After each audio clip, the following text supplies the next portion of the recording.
हमारे education system की problem ये है कि हम लोग इसकी मदद से जो जो चीज़ें सीखते हैं उसमें से 10% भी हमारे प्रैक्टिकल लाइफ में किसी काम में नहीं आता है। इसीलिए प्रैक्टिकल लाइफ में चलने के लिए हम लोग रिक्वायर्ड प्रैक्टिकल एजुकेशन हमारे पेरेंट्स या फिर हमारे आसपास की लोगों से कलेक्ट करते हैं। अब इसमें प्रॉब्लम ये है कि अगर हमारे पेरेंट्स वर्ल्ड के टॉप 1% लोगों में से नहीं है तो वो लोग अनकॉन्शियसली हम लोगों को कैसे अमीर बना जा सकता है वो सिखाने की जगह कैसे गरीब बना जाता है वो सिखाते रहते हैं, क्योंकि वो लोग भी बचपन से यही सीखते आते हैं।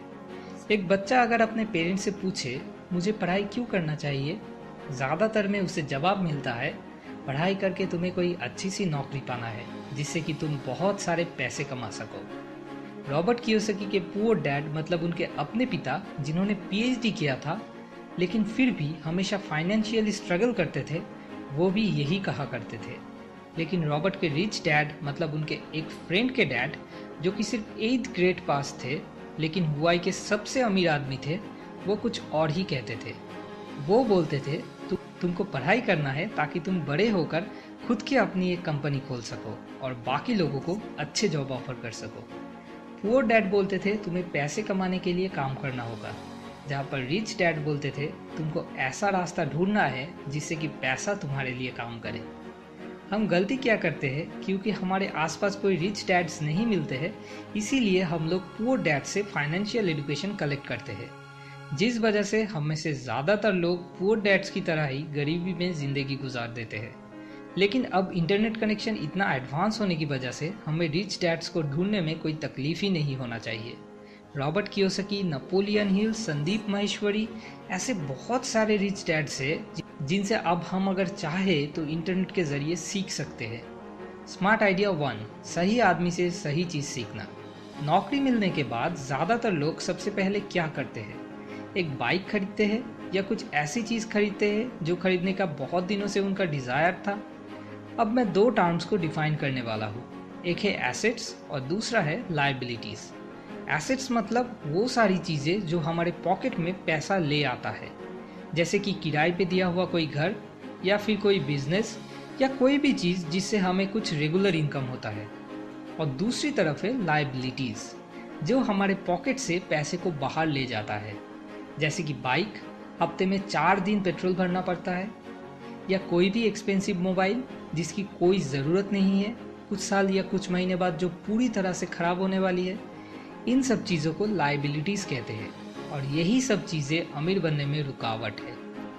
तो क्या हमें कोई भी बाइक या कोई भी एक्सपेंसिव मोबाइल यूज़ करना नहीं चाहिए? नहीं, ये गलत बात है। सिर्फ हमें ये ध्यान में रखना है कि हमारे इनकम की मैक्सिमम परसेंटेज एसेट्स में इन्वेस्ट हो और मिनिमम परसेंटेज लायबिलिटीज़ के पीछे खर्च हो। मतलब हमें इनकम की एक फिक्स्ड मैक्सिमम अमाउंट पहले ही साइड करके रखना होगा एसेट्स के पीछे इन्वेस्ट करने के लिए, फिर सब ज़रूरत की खर्च करने के बाद इनकम की मिनिमम परसेंटेज लायबिलिटीज़ के पीछे खर्च करना है। तभी जाके धीरे धीरे अमीर बना जा सकता है, और नहीं तो जितनी भी इनकम आए अगर उसके साथ साथ लायबिलिटीज़ भी बढ़ते रहे तो हालात हमेशा एक जैसा ही रहेगा। Smart idea 2, maximum assets minimum liabilities. Income करने की प्रोसेस नॉर्मली 2 तरह के होते हैं, एक एक्टिव और दूसरा पैसिव। एक्टिव इनकम मतलब आप जब तक काम करोगे सिर्फ उसी टाइम में ही आपका कुछ इनकम होगा।